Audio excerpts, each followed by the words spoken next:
잘 오셨습니다. 축복합니다. 사랑합니다. 환영합니다.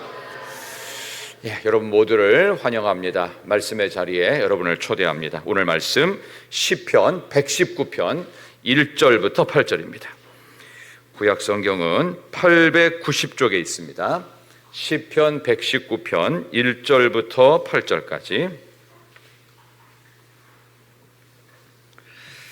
자, 우리 한 절씩 말씀을 교독하겠습니다. 1절부터 행위가 온전하여 여호와의 율법을 따라 행하는 자들은 복이 있으며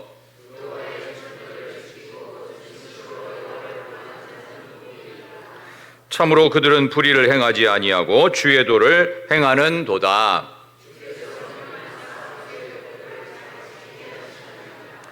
내 길을 굳게 정하사 주의 율례를 지키게 하소서.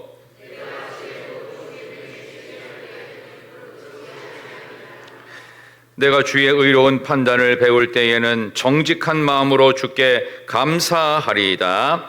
내가 주의 율례들을 지키오리니 나를 아주 버리지 마옵소서. 아멘. 잘 읽으셨습니다. 우리 옆에 계신 분에게 말씀을 듣기 전에 밝은 모습으로, 환한 모습으로, 따뜻한 미소로 손가락을 이렇게 여러분의 볼에 대시고 인사를 하도록 하겠습니다. 당신의 미소가 하나님을 웃게 합니다. 시작. 당신의 미소가 하나님을 웃게 합니다. 한국 사람들은 웃지 않으면 다 화가 난 것 같다고 얘기를 합니다. 제 얘기가 아니라 외국 사람들의 얘기니까 신빙성이 아주 높겠지요. 그러나 안 예쁜 사람도, 잘생기지 않은 사람도 웃으면 괜찮아 보입니다. 그러면 웃으면 썩 괜찮아 보이고 계속 웃으면 결혼도 할 수가 있습니다. 못생겨도 결혼할 수 있는 비결, 많이 웃으세요. 삶을 긍정하세요. 그러기 위해 유태인의 어린아이들은 오늘 119편의 말씀을 어렸을 때 히브리어 알파벳을 배우면서 이 책을 그들은 접하게 됩니다. 오늘 이 말씀을 가지고 금요일의 첫 번째 날, 성경이 좋아지는 복, 성경이 좋아지는 복이라는 제목으로 말씀을 전하겠습니다.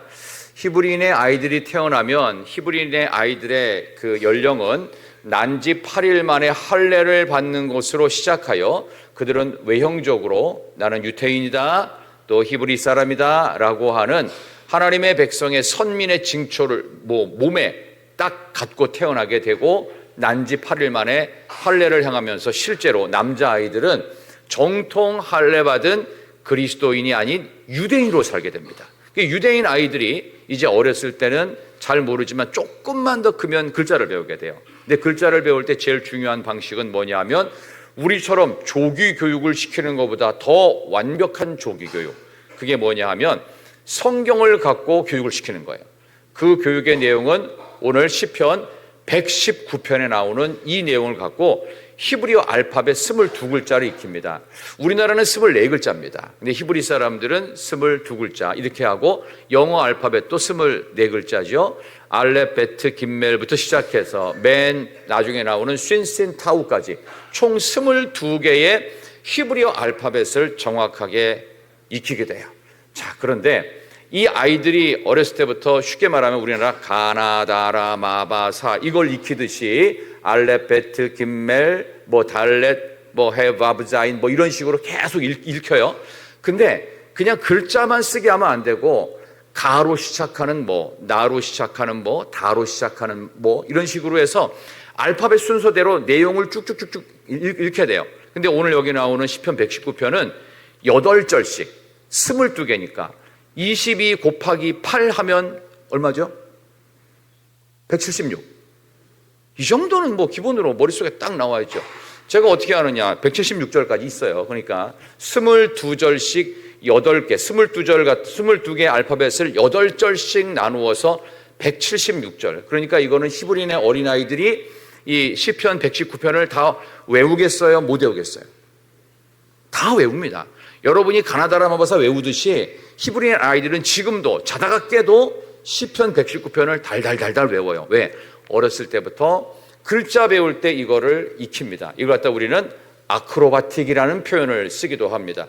굉장히 강력한 언어체이기도 하고 이 시편의 119편을 우리가 보면 하나님의 말씀이 왜 진정으로 강력한지 우리가 이번 금요부흥회인 9월과 10월을 통해서 말씀이 주는 가장 강력한 능력을 경험할 수 있다.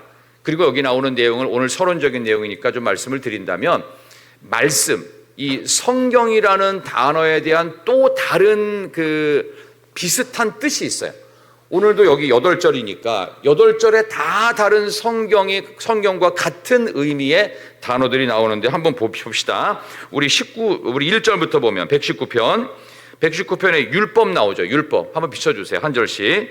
율법, 그 다음에 2절에는 증거, 3절에는 도, 4절에는 법도, 5절에는 뭘까요? 5절 비춰주세요. 5절 율례, 그 다음에 6절 계명, 그 다음에 7절에는 의로운 판단입니다. 그 다음에 마지막 8절에는 율례, 이렇습니다. 그래서 이 가운데 122절을 제외한 나머지 175개의 서로 다른 성경과 같은 의미를 가진 단어들을 이스라엘 아이들은 어렸을 때부터 배워요.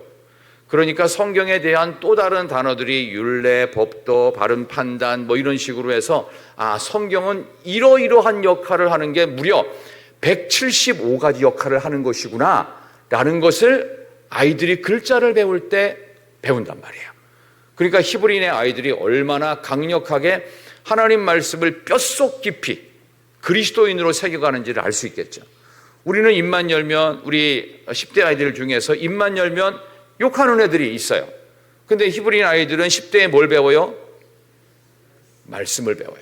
그리고 말씀은 어떠한 역할을 하는지 무려 175가지의 서로 다른 기능을 배운단 말이에요. 글자를 배울 때부터. 그러니까 대단하죠. 그러니까 실제로 이 아이들이, 히브리 아이들이 굉장히 강력하고 유태인들이 강력하다는 건 태어나면서부터 8일 만에 할례를 받은 것과 동시에 남녀 공이 글자를 배울 때 성경을 통해서 하나님의 말씀은 175가지 기능을 한다. 인생을 살아가는 삶의 여정 속에서 말씀은 175개의 기능을 갖고 있다는 것을 어렸을 때부터 말과 함께 배우게 됩니다. 그러니까 굉장히 강력하죠. 그래서 우리 119편은 길기는 하지만 이 가운데 담겨진 의미가 엄청나게 크다. 우리 그런 기대감을 갖고 이번 9월과 10월 금요부흥에 한 번도 빠지지 말고 총 9번의 시간을 여러분이 꽉 채워갈 수 있기를 진심으로 축원합니다. 자, 첫 번째, 그럼 말씀이 주는 복과 기능은 무엇인가? 오늘 8절 중에 제가 4가지로만 정리할게요. 그 첫 번째는 뭐냐 하면요, 한번 따라하겠습니다. 우리의 인생을 깨끗하게 한다. 깨끗하게 한다. 1절 봅시다. 1절 한번 말씀의 첫 번째 기능입니다. 자, 119편 1절 행위가 온전하여, 시작. 있음이요. 아멘. 요거는 문체가 이제 시적 문체이기 때문에 뒤에 들어가야 될 문장이 앞에 먼저 나왔어요. 여호와의 율법을 따라 행할 때 행위가 온전한 복을 받는다, 이런 뜻입니다. 그러니까 요 시는 시적으로 풀어야 돼요. 그냥 문자적으로 풀면 안 돼요. 항상 문학적으로 이해를 해야 돼요. 그러니까 말씀을 들을 때도요, 새겨서 들어야 돼요. 설교자가 설교를 할 때 몇 가지 방식이 있습니다.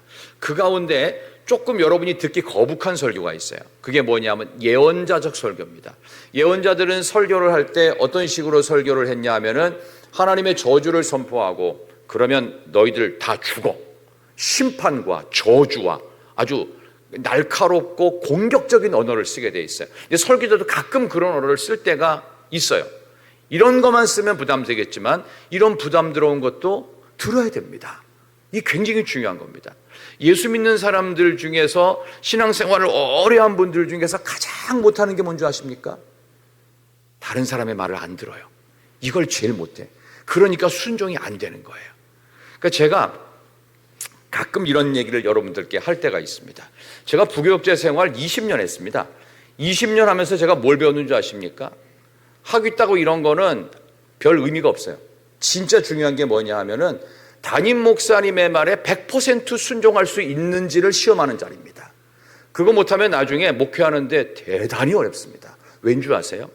보이는 사람의 말도 순종하지 못하면서 보이지 않는 하나님의 말을 순종한다는 거짓 인생 살지 말아라, 이 녀석아, 이 뜻입니다. 굉장히 어려웠어요. 별일을 다 당했습니다, 제가. 그렇지만 그 과정이 있었기 때문에 요만큼이라도 괜찮을 수 있어요. 요만큼. 아직도 갈 길은 멀다는 생각이 듭니다. 그래서 우리 목회자들이요, 진짜 공부를 언제부터 한 줄 아십니까? 신학교 때 공부한 건 나와서 쓸 게 한 개도 없어요. 그렇게 보시면 돼요. 그게 무슨 얘기인 줄 아세요? 교회 현장 속에 적용할 수 있는 게 전혀 없어요. 그럼 어떻게 해요? 그때부터 배웠던 신학의 학문을 갖고 다시 공부를 해야 돼요. 그러니까 신학교 졸업하고부터 더 공부를 해야 돼요. 담임 목사 되면 공부를 얼마나 많이 해야 되는 줄 아십니까? 그 전에 배웠던 걸 갖고 기본 베이스만 하는 거지 아무것도 못해요. 교회 현장은 다 달라요. 그러니까 어떻게 해요? 하나님께 순종하는 말, 하나님 배우겠습니다. 더 연구하겠습니다. 더 고민하겠습니다. 더 파겠습니다. 이렇게 해도 될까 말까예요. 그런데 여러분이 해주실 수 있는 건 뭐냐? 여러분들은요, 서로 의견 충돌만 안 하고 그냥 화합만 하시면 돼요. 그래서 우리 옛날 어른 목사님들이 했던 표현이 있어요. 교회가 부흥하려면 교인들끼리 싸우지만 않으면 된다 이거예요. 근데 싸운다는 건 뭐냐 하면 내가 내 주장을 어떻게 해요? 우리 두 아이가 싸워요. 그러면 어떻게 해요? 이유는 뭐예요? 하나도 양보를 안 하기 때문에 그래요. 한 사람이 양보를 하면 싸움이 되다가도 멈춥니다. 근데 양보를 안 하면 어떻게 해요? 싸움은 계속됩니다. 포기를 안 하니까. 그렇죠? 여러분의 얼굴 표정이 상당히 벌써부터 부담되는 표정인데 혹시 나를 가리키는 말 아닌가? 그 쓸데없는 생각하지 마세요. 다 자기 자신이에요. 나 자신. 다 나 자신. 그러니까 지금 이 얘기는 저에게 하는 얘기도 되고 여러분에게 하는 얘기도 됩니다. 하나님의 마음을 대변해서 이렇게 말씀을 드리는 겁니다. 히브리인 아이들이 이 말씀을 들으면서 이 아이들의 성품이 바뀌어가기 시작합니다. 바뀌려고 의도적인 프로그램이 있는 게 아니라 이 교육을 누가 하냐? 부모가 합니다. 그러니까 여러분들이 부모로서 자녀들에게, 크리스찬 부모님으로 자녀들에게 할 수 있는 성경적 부모 교육의 첫 번째 원리는 뭐냐? 인간적인 껍데기를 벗어번지고 부모에게 순종하는 것부터 가르치는 겁니다. 내 부모를 공경하라. 이는 내가 잘 되고 이 땅에서 어떻게 해요? 장수하리라. 잘 되면서 장수하는 법. 어떻게? 보이는 부모에게 순종하는 것을 통하여 보이지 않는 하나님에 대한 순종을 가정 공동체에서부터 익힌 사람만이 하나님에 대한 순종과 목회자에 대한 잘 따라감이 같이 동반되는 겁니다. 어렸을 때부터 이것이 잘 훈련돼야 돼요. 그래서 나는 기질적으로 내 마음대로 하는 기질이 있고 나는 고집스럽고 다 있어요. 그럴 때 어떻게 해요? 성경으로 돌아와서 배우고 익히고 갈고 닦는 것입니다. 그러니까 제가 부교육자 생활 20년 했다는 이야기는 뭐냐 하면 제가 그만큼 순종을 하기에 필요했던 시간이 무려 20년이나 필요했다는 뜻이겠죠. 겨우 그때 시작을 했던 거예요. 그러면서 계속 순종을 더 배워가고 더 배워가고 더 배워가는 그런 시간으로 매일매일 만들어졌다. 오늘 히브리인의 아이들이 어린 시절부터 이 성경의 말씀을 통해서 하나님 말씀에 대한 순종함으로 첫 번째 깨끗하게 된다고 그랬잖아요. 여기 나오는 1절에 행위가 온전해진다. 이거는 뭐 온전하다, 뭐가 완성된다, 뭐 이런 뜻이 아니고 영어 성경에 보니까 blameless, 부끄럽지 않아야 된다는 뜻입니다. 보든지 보지 않든지 부끄럽지 않은 삶을 살아내는데 성경의 역할이 가장 크다, 그 뜻입니다. 그러니까 우리의 삶이 깨끗해지는 것이 너무 중요해요. 성막에는 8개의 기구가 있습니다. 성막. 우리 히브리 사람들이 만들어 놓은 하나님으로부터 만든 모세가 만든 성막에는 총 8개의 기구가 있는데 기구가 전부 다 가로 세로 치수가 정확하게 기재가 되어 있어요. 근데 8개 중에 딱 한 개만 치수 없이 하나님께서 만들라고 하십니다. 어떻게 만드냐? 그냥 크게 만들래요. 근데 이게 뭐 굉장히 좀 애매하잖아요. 크기가 뭐 1m가 큰 거예요, 2m가 큰 거예요. 그냥 크게 만들라는 거예요. 그게 뭐냐? 물두멍입니다. 손 씻는데 손을 씻고 하나님께 제사를 드려야 됩니다. 모든 히브리 사람들이 이제 손 씻는 이 넓은 그 놋바다라고 합니다. 굉장히 큰 이게 무슨 대야 같은 그런 겁니다. 이 물두멍이라고 하는데 이 물두멍의 크기를 규정하지 않았습니다. 그러니까 물두멍은 그 누구도 흉내를 낼 수가 없어요. 치수가 없으니까. 이 물두멍이 뜻하는 것은 무엇이냐? 예수 그리스도의 보혈의 피입니다. 예수 그리스도 보혈만이 어떻게 우리의 삶을 온전케 한다. blameless. 우리의 삶을 부끄럽지 않게 한다.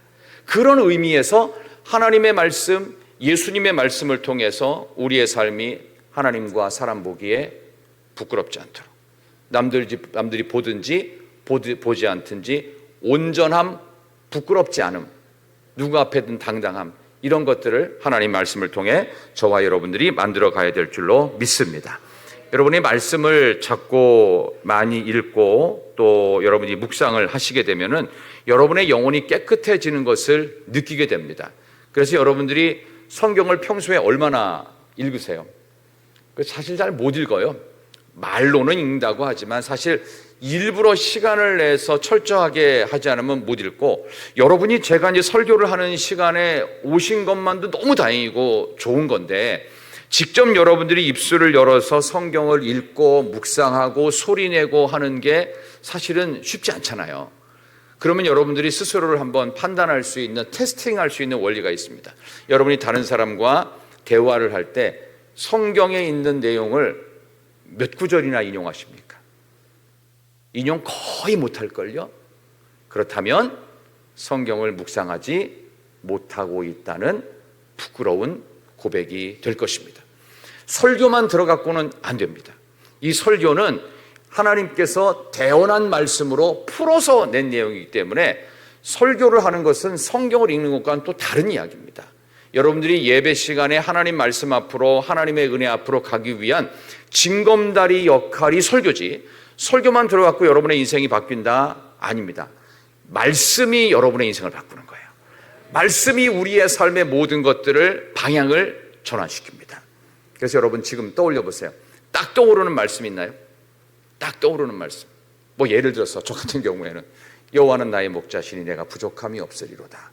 시편 23편 같은 경우 뭐 전 외우고는 있는데, 뭐 시편 1편 같은 거, 복 있는 사람은 악인의 꾀를 쫓지 아니하며 죄인의 길에 서지 아니하고 오만한 자의 자리에 앉지 아니하고 오직 여호와의 율법을 즐거워하여 그 율법을 주야로 묵상하는 자로다. 뭐 이런 것들. 근데 사실 제가 아무리 설교를 뭐 기가 막히게 한다고 해도 여러분들이 성경 구절 한두 구절 외우는 게 설교 수천 편보다 강력합니다.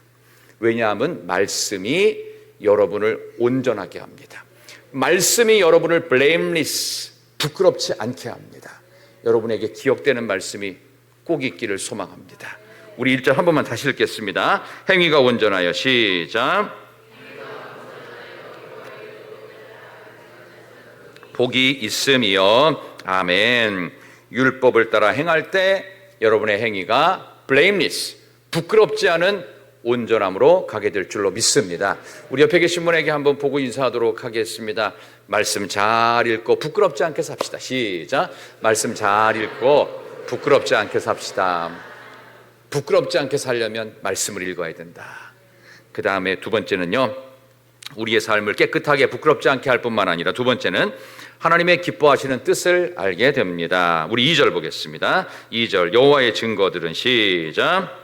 여호와의 증거들을 지키고 전심으로 여호와를 구하는 자는 복이 있도다. 아멘. 사랑하는 아이들아, 하나님의 증거를 지키고 전심으로 하나님을 구하는 사람이 행복한 사람이야 라고 가르치는 거예요. 어렸을 때부터 첫 번째 알레프라고 하는 단어를 가르칠 때 말이죠. 여기 나오는 전심으로 여호와를 구한다는 말은 무슨 의미냐면 하나님이 뭘 기뻐하시는지 그거를 구해야 행복하다라는 뜻입니다. 여러분, 사랑하는 사람과 사기꾼의 차이를 아십니까? 사기꾼도 나를 사랑하는 것처럼 접근할 수 있어요. 근데 사랑하는 사람과 사기꾼의 결정적 차이, 사랑하는 사람은 사랑하는 그 사람에 대해서 알고 싶어하고 채워주고 싶어하고 그게 실제로도 끝까지 그렇습니다. 그러나 사기꾼은 처음에는 알고 싶어하고 채워주고 싶어하고 뭔가를 다 해줄 것처럼 말하지만 결국은 사기를 칩니다. 결정적인 순간에 더 많은 것을 빼서 도망갑니다. 그게 사기꾼이에요. 그렇다면 우리의 인생에 절대로 우리를 속이지 않는 유일한 한 가지가 있습니다. 그건 바로 하나님의 말씀뿐입니다. 말씀만이 우리에게 진리입니다. 말씀은 우리를 속이지 않습니다. 왜냐하면 하나님은 우리를 결코 속이지 않는 분이시기 때문입니다. 하나님은 우리와 약속한 부분에 대해서 단 한 번도 어기지 않으실 분입니다. 하나님은 절대로 약속하신 것을 우리는 잊었어도 우리의 하나님의 기억 속에 지우지 않으십니다. 결혼을 원했던 어떤 한 남자가 있었어요. 근데 사귀는 여자가 도대체 뭘 원하는지를 알고 싶었어요. 그래서 이 여자가 원하는 걸 채워주고 싶었단 말이에요. 근데 아무리 생각해봐도 본인의 경제 사정으로는 자기가 사랑하는 여자에게 해줄 수가 없는 거예요. 쉽게 말하면 이 여자는 자연산 회를 원했습니다. 근데 본인의 능력으로는 그냥 떡라면 이상은 사줄 수가 없는 상황인 거예요. 그래서 고민돼가지고 목사님을 찾아갔어요. 목사님, 그 얘기는 이제 창피해서 얘기를 못하는 거예요. 목사님, 사실 제가 결혼을 앞두고 있는데, 아, 그래, 잘 됐다. 근데요, 돈을 좀 많이 벌었으면 좋겠습니다. 오, 그래. 지금 자네가 뭐 직업이 변변찮으니까 좀 좋은 직업도 구하고 돈을 많이 벌기를 내가 좀 바란다고. 그러면 속으로 목사님이 그렇게 생각했대요. 아니, 이 청년이 왜 자꾸 돈을 많이 벌고 싶어 할까? 믿음이 좋은 청년이었어요. 그러니까 목사님한테 와서 상담도 받죠. 결혼 전에. 근데 속으로 목사님이, 혹시 이 청년이 선교 사업에 큰 돈을 헌금하려고 그러나? 속으로 기분이 살짝 좋았어요. 근데 그 얘기는 이제 차마 입 밖으로는 내지는 못하고, 자, 근데 이 청년은 뭐 때문에 돈을 많이 벌고 싶었을까요? 자연산 회 때문에 돈을 많이 벌고 싶었던 겁니다. 자기가 사랑하는 여자에게 그 정도를 사주고 싶었기 때문에 돈이 많이 벌고 싶었던 거죠. 그래서 목사님이, 자네가 진짜 그 여자를 정말 사랑하는 것 같은데 내가 너 기도해 줄게 하면서 이 이야기를 직접 안 듣고 누구 다른 사람을 통해 들었어요. 근데 그 형제가 말이죠, 목사님 찾아왔을 텐데요, 맨날 자연산회 그러더라고요. 그러니까 그래?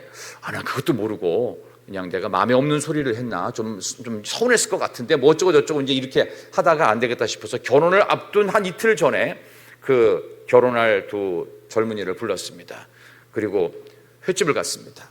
뭘 먹었을까요? 자연산 회를 먹었습니다. 자연산 회의 이 쫄깃함과 양식 회의 쫄깃함이 같아요, 달라요? 집사님, 이은미 집사님 안 드셔보셨어요? 그래요. 나중에 저랑 같이 자연산 회를 한번. 이 자연산 회의 쫄깃함은 뭐 이 말할 수가 없어요. 이게 그냥 쫄깃쫄깃한데 그냥 녹는 것 같기도 하고 씹히는 것 같기도 하고 앞사람이 있는지도 모르고 먹고 나만 혼자 먹고 싶고 막 그런 정도의. 근데 이 결혼을 앞둔 자매는 너무 행복하게 먹은 거야. 우리 목사님 최고 하면서 너무 맛있게 먹는데 이 남자는 어떤 마음 먹었을까요? 목이 메어서 제대로 먹지를 못했던 거예요. 그러니까 자기는 목사님을 살짝 오해했던 거예요. 아니, 목사님은 도대체 내 마음을 아는 거야 모르는 거야 이러면서 말이죠. 중요한 건 하나님의 뜻을 알아간다는 것, 사실 우리는 사람의 뜻을 아는 것도 사실은 쉽지 않습니다. 목회자라도 성도들의 뜻을 아는 게 그리 쉽지 않습니다. 그러나 우리가 하나님의 뜻을 알기 위해서 정말 필요한 건 성경을 자꾸 읽는 수밖에 없습니다. 유태인의 어린아이들이 이걸 통해서 하나님의 뜻을 어떻게 알아갈까요? 성경을 읽고 또 읽고 암송하고 묵상하고 계속 살아가면서 하나님의 뜻이 무엇인지를 계속 찾는 거예요. 오늘 2절에 있는 것처럼 전심으로 여호와를 구했다고 했어요. 온 마음 다해서 하나님이 뭘 좋아하시는지를 구하고 찾고 알아내기 위해서 몸부림쳤어요. 무슨 행동을 할 때 하나님이 이걸 좋아하실까? 아니야, 이거 안 좋아하실 수도 있어. 하나님 이걸 원하실까? 아니야, 아닐 수도 있어. 하면서 이렇게 계속 자기 자신과 자기 자신의 뜻을 하나님의 뜻에 맞춰가려고 이렇게 애쓰고 몸부림을 쳐야 겨우 하나님의 뜻을 압니다. 그렇기 때문에 여러분의 말씀이 그냥 단순히 알고 있는 말씀에서 삶 속에 적용되는 말씀이 되어져서 하나님의 뜻을 구하는 그런 자리까지 꼭 갈 수 있기를 지심으로 축원합니다. 하나님이 어떤 때는 이걸 원하실 것 같은데 라고 하면서 첫 번째 든 생각이 있어요. 그냥 그대로 하시면 돼요. 근데 그걸요, 한 번도 내 삶의 시간과 내 삶의 상황과 이걸 갖다가 막 끌어들이잖아요. 그거 절대 못합니다. 그냥 딱 떠올랐을 때 그냥 해버려야 돼요. 그러니까 이게 무슨 큰 프로젝트 말고 그냥 개인적으로 내가 할 수 있는 어떤 마음이 들었을 때 어떤 게 떠오르잖아요. 그냥 막바로 해버려야 돼요. 안 그러면 절대 못합니다. 그래서 하나님의 뜻은 개인적으로 우리에게 역사하십니다. 그래서 이거 하면 하나님이 좋아하실 것 같아, 뭔가 마음의 기쁨이 딱 생겼어요. 그럼 그 당시에 바로 해버리는 겁니다.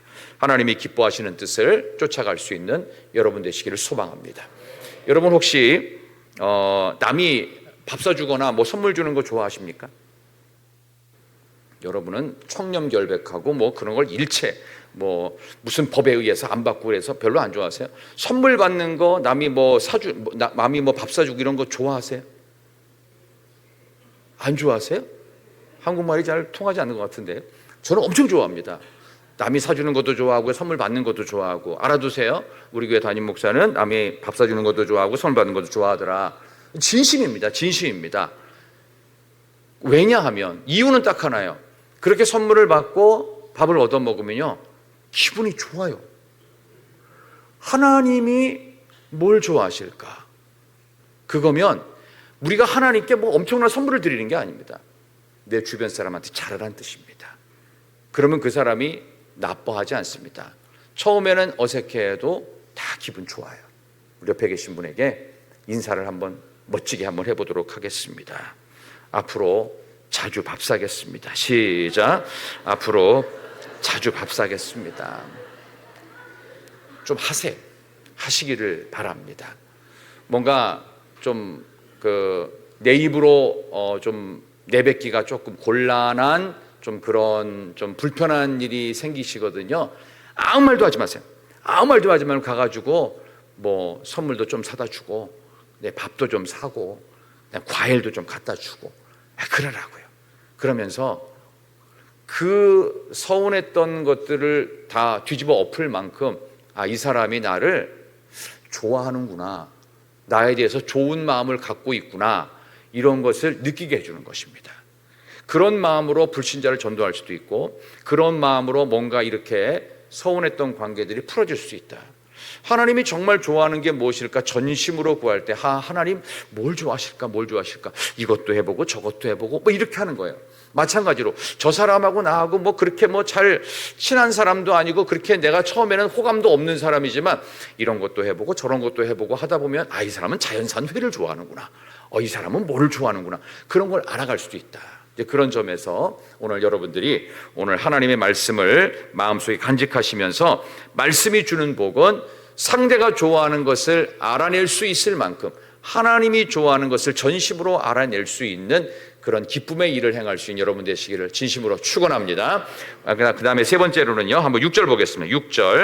6절 보시겠어요? 내가 주의 모든 계명에, 시작. 부끄럽지 아니하리이다. 아멘. 이건 무슨 얘기냐면 계명에 주의한다. 그것도 모든 계명에 주의한다. 이거를 다른 성경에 보니까 이렇게 해석했네요. 낱낱이 마음에 말씀을 새기면, 말씀을 낱낱이 내 가슴 속에 새겨 넣으면 어떻게 되는 거예요? 부끄럽지 않다. 부끄럽지 않은 인생을 살기 위해서 말씀을 낱낱이 새겨 넣어라. 이거를 저는 조금 더 적용해서 이렇게 말씀을 드리고 싶어요. 우리 인생에는요, 진공 상태가 없습니다. 비어 있으면 반드시 뭐가 들어옵니다. 비어 있으면 들어오는데 이걸 비어 있는 우리의 영혼의 자리에 가만히 내버려 두잖아요. 악한 것들만 들어옵니다. 여기를 하나님의 말씀으로 낱낱이 살피고 채우면 이게 복이 되는 거예요. 오늘 이 얘기를 하는 말씀입니다. 알코올 중독자인 어떤 사람이요, 재활치료를 몇 주 정도 잘 받은 후에 이제 사회로 이제 나왔습니다. 근데 집으로 가는 길에 술집이 있었습니다. 근데 알코올 중독을 걸리신 분은 우리 중에 없겠지만 알코올 중독자들은 이거를 아무리 끊고 훈련을 하고 했어도 이 술 냄새가 나면 끌려간답니다. 술집을 지나가기가 자신이 없었어요. 저기 술집이 있는데 내가 이걸 갈 수 있을까? 막 겁이 나는 거예요. 몇 주 동안에 힘들게 어렵게 가족들과 단절돼 가지고 격리 생활하면서 철저하게 훈련했던 이 알코올 중독 재활 프로그램이 한순간에 박살날 지경인 거예요. 근데 이게 미국에서 있었던 일인데, 그 가는 길에 그 미국 사회에 이런 뷔페가 있대요. 우유, 밀크 뷔페가 있대요. 그러니까 우유를 좋아하는 사람들이 마음껏 먹는 거예요. 일정 금액만 넣고. 근데 우유를 뭐 얼마나 많이 먹겠어요. 근데 마치 옛날에 자기가 술 먹듯이 그 우유 뷔페를 들어갔어요. 술집 가기 전에 있었대요. 우유 뷔페를 들어가 가지고는 너무 많이 마셔가지고 배를 누르면 입에서 우유가 뿌옥 나올 정도로. 그러니까 지금 우리 지우가 왔는데, 지우가 이제 그 젖을 먹고 나서 그 어느 정도까지 먹여야 애가 딱 하고 떨어지죠? 조금 먹고 말아요? 아니죠. 실컷 먹고 또 먹고 또 먹고 또 먹고 막 눈이 감기면서 또 먹고 이마에 땀이 쪼르륵 흐를 때까지 또 먹고서 갑자기 젖꼭지를 뽁 하고 빼잖아요. 뽁 하고 빼는 게 있어요, 애들이. 그런 게 있어요. 그 정도 되면은 애들이 이제 애들한테 이제 트림시키기 위해서 등 뚫기고 막 그러잖아요. 그때 배를 이렇게 살짝 누르잖아요. 그럼 입에서 우유가 쭉 나와요. 예, 그럴 때까지 우유 뷔페에서 이 알코올 중독 치료를 받은 분이 먹었어요. 그래서 야, 이러다가 나를 누가 건드리면은 입에서 그냥 우유를 뿜겠다. 이 정도까지 잔뜩 내가 배가 터지도록 먹었습니다. 자, 그리고 술집을 지나갑니다. 술 냄새가 느껴집니다. 거기서 왁자지껄하면서 잔을 기울이는 그 소리가 짠짠 들리기 시작합니다. 자, 이걸 지나갔을까요? 못 지나가고 들어갔을까요? 가다 말고 돌아서서가 아니고 지나갔답니다. 너무 배가 불러가지고 도저히 술은 다음에 먹어야 되겠다, 이런 생각이 들 정도로. 여러분, 하나님의 말씀이 여기 나오는 말씀처럼 모든 계명에 주의할 때, 이 말은 뭐냐면 하나님의 모든 계명으로 내 인생을 꽉꽉 채울 때, 그래서 말씀은 읽을 때 세 가지 방법이 있습니다. 첫 번째는 내가 좋아하는 구절을 읽는 거예요. 들어와도 복을 받고 나가도 복을 받을지어다. 아, 기분 좋죠? 근데 내가 듣기가 좀 거북한 말씀들이 있어요. 순종하기 어려운 말이 있어요. 그래가지고 이 말씀은 심히 어렵도다. 이게 성경에 이 말씀 나오는 거 알아요? 이 말씀은 심히 어렵도다 라는 말이 성경에 나와요, 실제로. 그러니까 그런 말씀들, 막 저주성의 얘기들, 그렇게 하면 저주를 받는다, 뭐 이런 얘기, 부담되잖아요. 저도 그런 얘기는 별로 안 읽고 싶거든요. 좋아하는 말씀도, 기분 좋은 말씀도, 때로는 좀 듣기 싫은 말씀도 밑줄을 그어요, 밑줄을 그러면서 그냥 읽는 거예요. 그리고 마지막 세 번째, 성경을 통독할 때 이 말씀으로 내 안에 꽉 채우려면 어떻게 하냐면, 줄을 긋지 말고 하나님, 신구약 성경 전체로 하나님 제 가슴속이 꽉 채워지게 하여 주시옵소서. 그런 기도가 필요해요. 여러분의 인생에 하나님의 말씀이 꽉 채워지면 세상에 어떤 것이 유혹이 돼도 절대로 흔들리지 않습니다. 그래서 지금 여러분에게 주신 여러분의 인생은 여러분의 삶 속에 100% 만족스러운 인생인 줄로 믿습니다. 여러분, 정말 복된 인생을 살고 있다라고 믿으셔야 됩니다. 왜냐하면 하나님이 지금 내 생각에는 좀 뭔가 좀 부족해 보이고 뭔가 약간 결핍되어 보이지만 그렇지 않습니다. 지금만의 모습을 보이지 말고 하나님이 완성하실 큰 그림 속에는 차고 넘치게 채우십니다. 그래서 모든 말씀에 주의하면서 말씀이 여러분의 삶에 꽉꽉 채워지기를 진심으로 축원합니다. 옆에 계신 분에게 한번 인사하도록 하겠습니다. 말씀으로 꽉 찬 인생 되세요. 시작. 말씀으로 꽉 찬 인생이 되세요. 말씀으로 꽉 찬 인생이 되십시다. 자, 그다음 맨 마지막 네 번째 7절입니다. 내가 주의 의로운 7절 시작. 마음으로 주께 감사하리이다. 아멘. 자, 의로운 판단을 배운답니다. 자, 마지막 네 번째는 뭐냐? 배움의 시간이 필요하다. 이건 뭐냐 하면, 배움은 뭐예요? 그냥 배우는 것으로, 머릿속에 아는 것으로 끝나는 게 아닙니다. 어떻게 되는 거예요? 성장하는 거예요. 그러니까 여기 나오는 의로운 판단을 배운다는 것은 내가 성장한다. 말씀을 통해 내가 성장하는 것을 깨우치는 것이 히브리인 아이들이 맨 첫 번째 글씨, 이게 알레프, 나중에 한번 보여드릴게요. 요렇게 쓰고 요렇게 하고 요렇게 쓰게 됩니다. 이게 알레프예요. 우리나라로 가나다라 할 때 영어로 A, 알파벳 순서에서 알레프라고 있어요. 알레프, 맨 처음 글자입니다. 이 맨 처음 글자 이 알레프에서 맨 그 마지막 부분에 거의 나오는 7절에 의로운 판단을 배울 때 정직한 마음으로 감사할 수 있다. 요거는 뭐 좀 의역이 필요한 부분인데요. 의로운 판단을 배워서 성장하면은 결국 맨 마지막 감사의 신앙이 만들어집니다.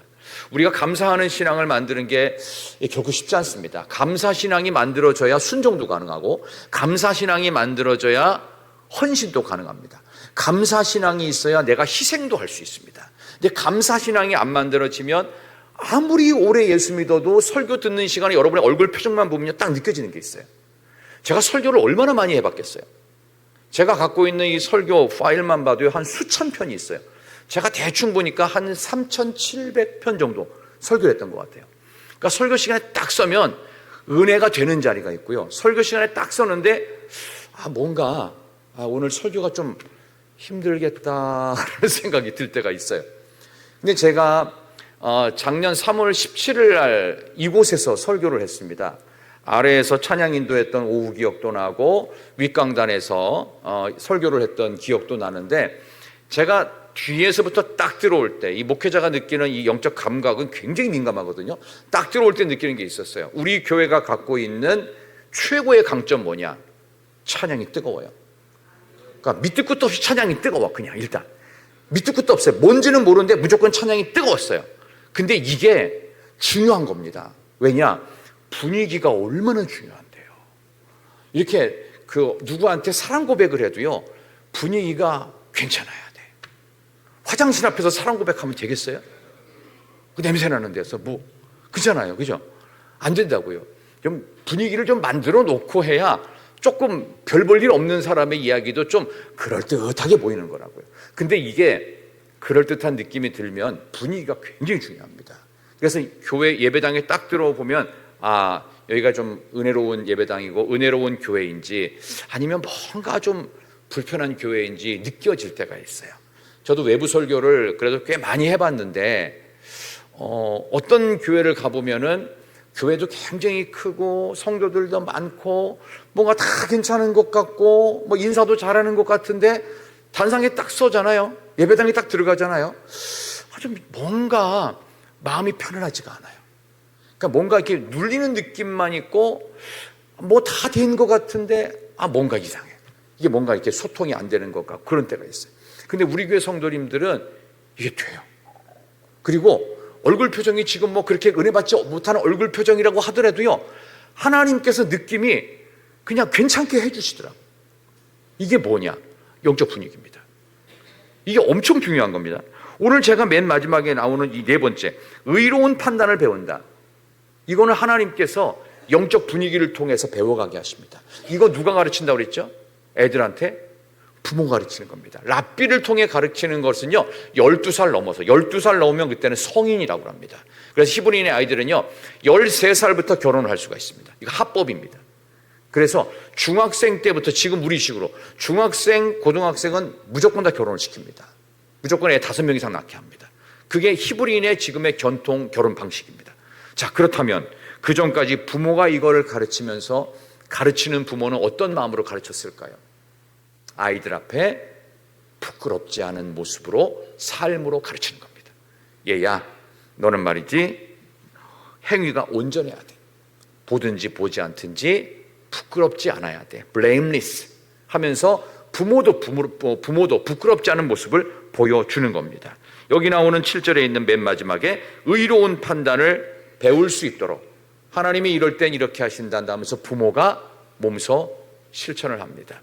여러분, 아무쪼록 계속되어지는 우리 시편 118편, 119편 우리 다음 주 금요일에는 9절부터 당연히 그 다음에 이렇게 동그라미 점이 있는 16절까지를 제가 설교를 하겠지요. 당연히 그 두 번째 설교 부분도 미리 한번 읽어 오시면서 여러분들 순서대로 하나씩 말씀을 전해드릴 테니까 성경이 더욱더 이게 정말 좋은 내용이구나, 이게 나에게 정말 귀한 내용이구나 있구나라는 것을 가슴 깊이 느껴갈 수 있는 우리 모두가 될 수 있기를 진심으로 축원합니다.